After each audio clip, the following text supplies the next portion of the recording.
¿Qué tal, amantes de los fierros? Bienvenidos al cuarto dossier del canal. En esta ocasión, vamos a ver la historia deportiva de uno de los autos del turismo carretera, que hizo historia y es recordado por los fanáticos que vivieron dicha categoría en los 60s. Este auto es el Fast Chevrolet, popularmente conocido como el Trueno Naranja. Ahora, sin más preámbulos, empecemos con el dossier. Nombre: Fast Chevrolet, o como se lo conoce popularmente, el Trueno Naranja. Tipo de motor: Chevrolet 250 de 7 bancadas. Potencia: 330 caballos de fuerza. Tipo de transmisión: manual Corvette de 4 marchas. Tipo de tracción: trasera. Peso: 1230 kilos. Categoría: turismo carretera y por prototipo argentino. Año de competición: desde 1968 hasta 1971.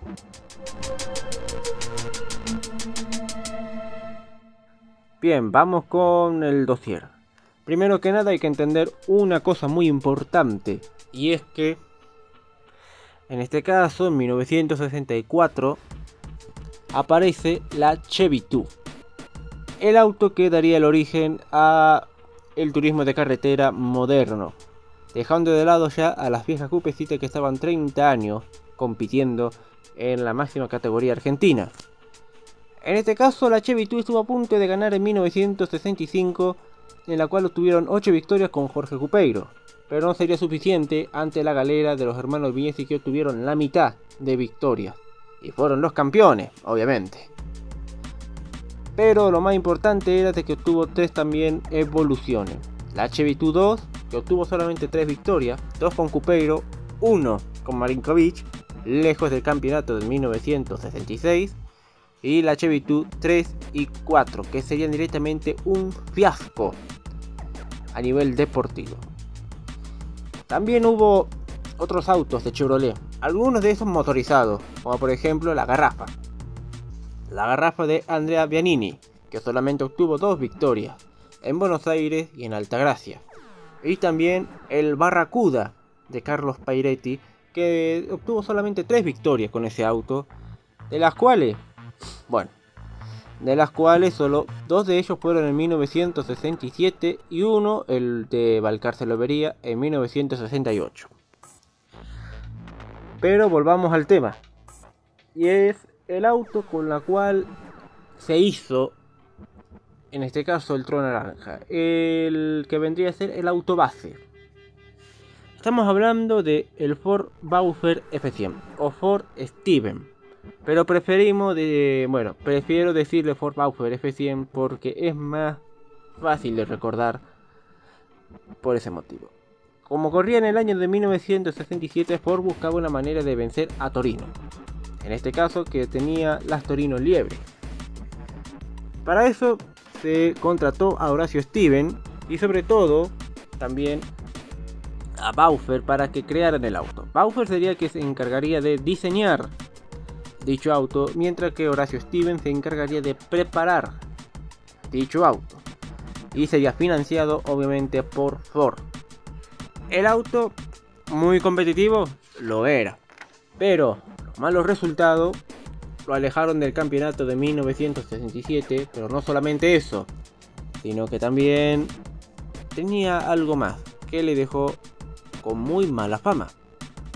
Es que era un auto muy peligroso. Pepe Jiménez y Oscar Cabalén serían las víctimas fatales. Oscar Cabalén y su copiloto serían las víctimas fatales de dicho auto. Primero que nada, Pepe Jiménez, copiloto de Atilio Viale, fallecería dentro del auto calcinado, es decir, que se quedó atrapado dentro del auto. Mientras que, Viale de milagro se salvó, pero quedó muy mal herido. Y después Oscar Cabalén, que falleció también en una carrera con su copiloto. Eso daría el punto final al Bowser, y sobre todo también de que Ford abandonara el proyecto y solamente se enfocara en aquellos que directamente estaban con los Falcon. Debido a esto también se despide a Horacio Steven. Ahora quedaría con la mala fama de hacer autos peligrosos, y en este caso era el Ford Bowser F100. Pero no todo estaba perdido para él, porque aparece Carlos Pairetti para convencer a Steven de preparar un Chevrolet. Curiosamente, ¿cuál fue la base que utilizaron? Bueno, el Ford Bowser F100. De ahí salió el trueno naranja. Espera un momento, según Claudio Lorenzo, no solo estaba Steven al mando del proyecto del Chevrolet, sino que también estaba Pedro Campo y que Bowser no tiene nada que ver con el trueno naranja. Además no había 2 truenos sino 3. ¿Qué se puede decir al respecto? Primero que nada, sí, tiene razón él. Ya que, primero que nada, Bowser no tiene nada que ver con el tema del trueno naranja, pero sí el Ford Bowser. En este caso, se encuentra una similitud entre ambos autos.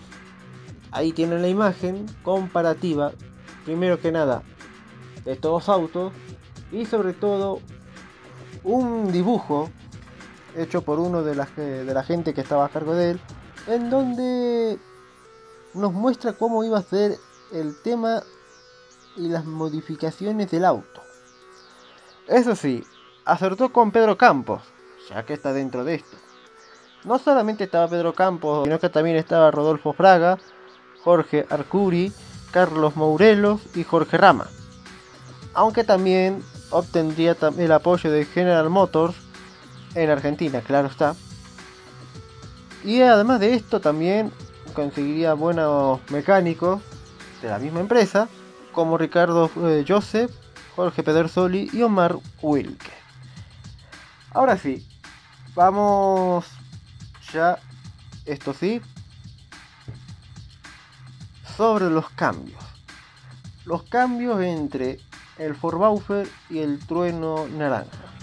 Hay muchos, es una lista enorme, pero se las voy a resumir.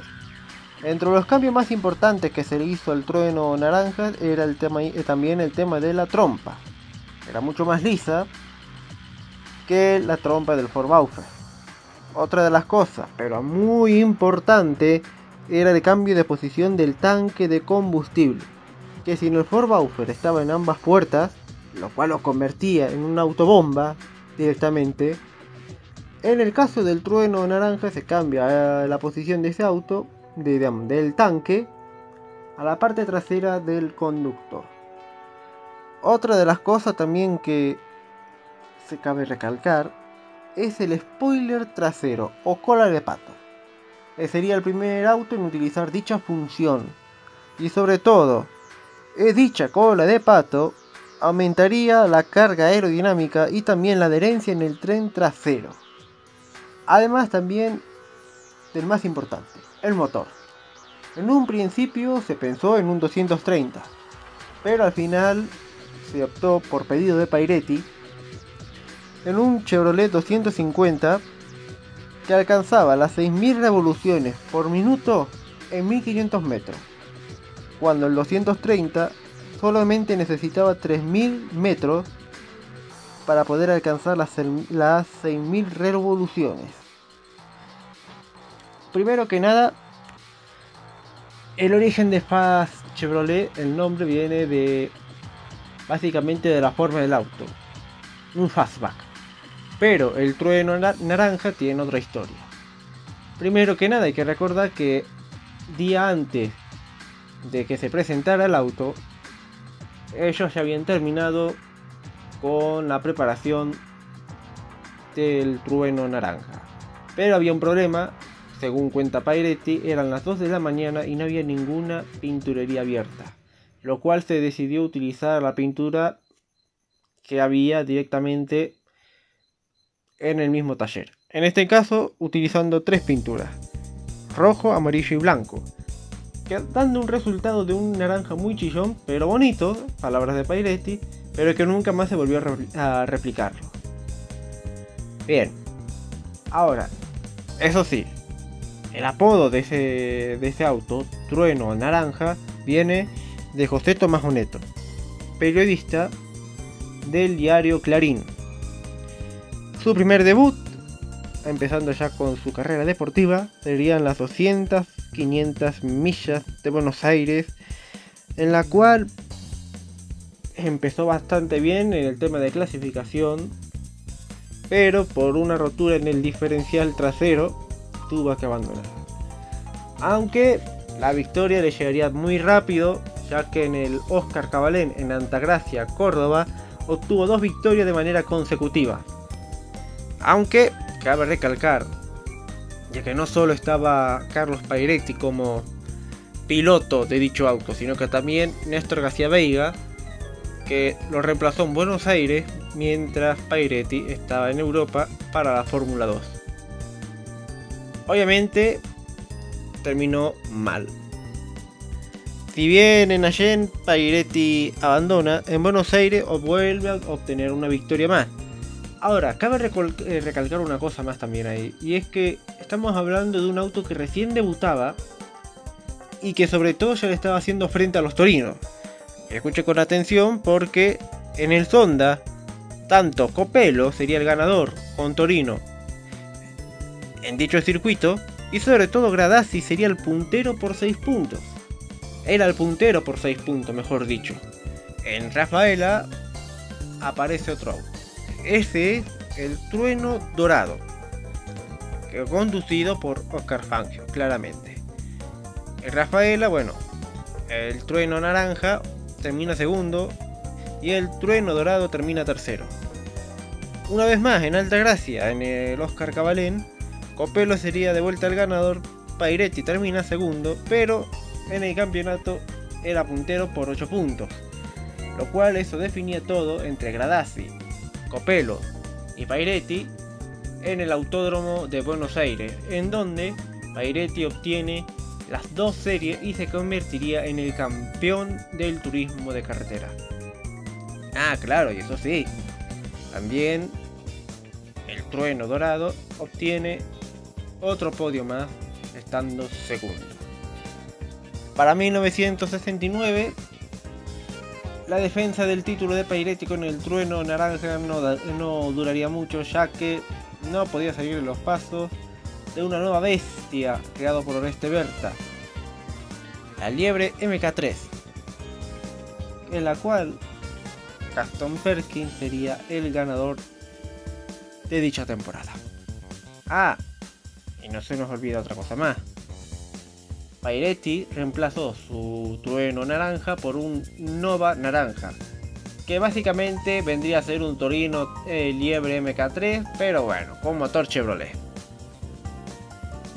Ah, pero eso sí, me olvidó de una cosa más, y es que en dicho año, en ese mismo año, Pairetti y el Trueno Naranja debutan en una nueva categoría.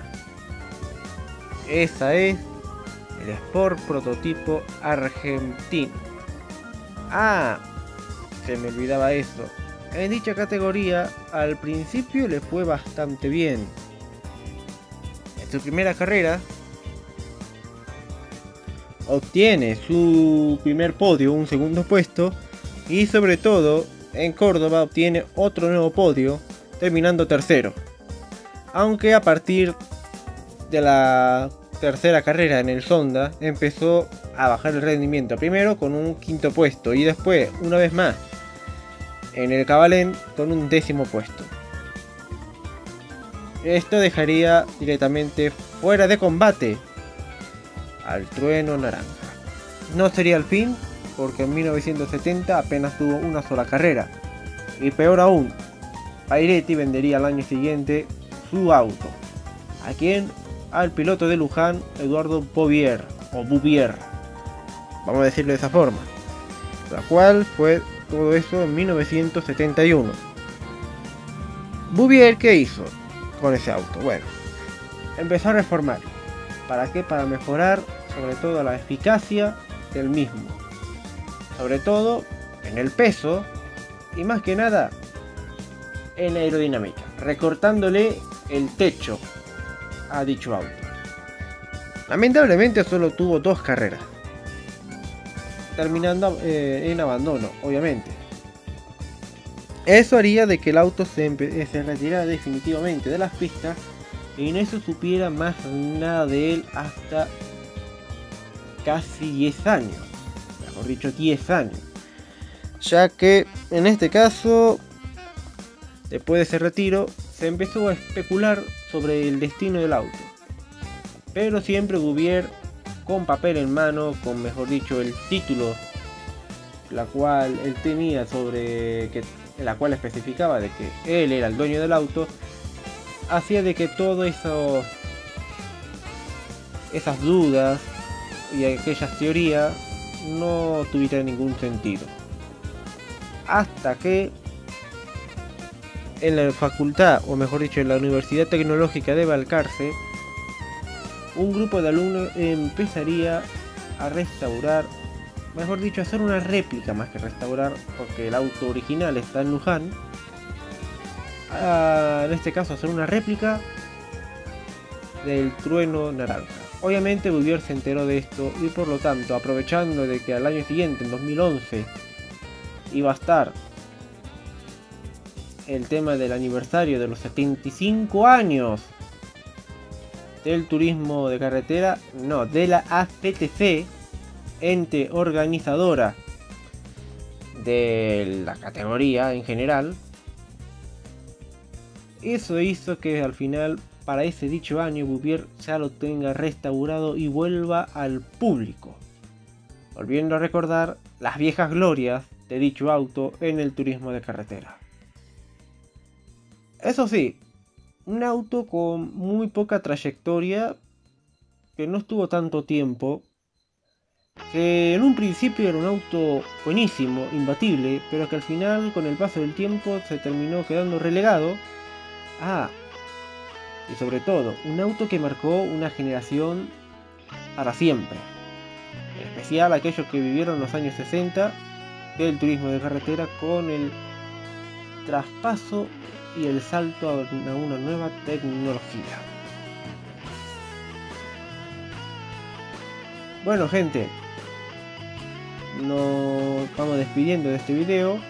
Si les gustó, suscríbanse, dejen su like, mencionen algún dato que haya pasado por alto y que lo haya dejado también de lado. Y sobre todo también, sobre todo, suscríbanse, dejen su like y compartan el video. Y nos vemos en el siguiente video, locos. Chao, nos vemos.